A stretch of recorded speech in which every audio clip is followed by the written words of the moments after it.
صلي على النبي ووحد الله في قلبك. بصوا بقى بخصوص انه موسم حش البرسيم بدأ وكده، وانك انت هتقوم الصبح بدري طبعا، والندى شايفين الندى اهو. اصعب حاجه هتقابلك انك انت تقوم الصبح كده تلاقي ايه بقى؟ تلاقي الندى زي ما هو كده، ده لسه كمان. وطبعا البهايم عايزه تفطر زي ما انا فطرت، مش هقول لك زي ما انت يعني لا مؤاخذه، زي ما انا فطرت عايز افطر البهايم بتاعتي، تمام.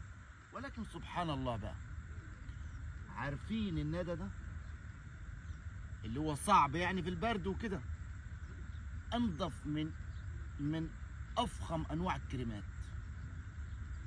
ايدك لو مقشفه، بص لو عليها 5 طبقات قشف بيشيل القشف.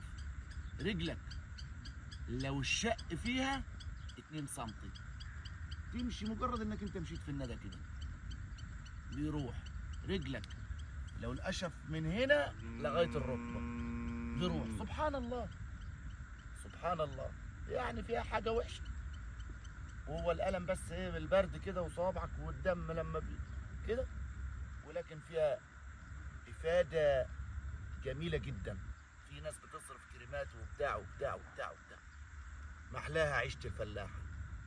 وصلوا على النبي.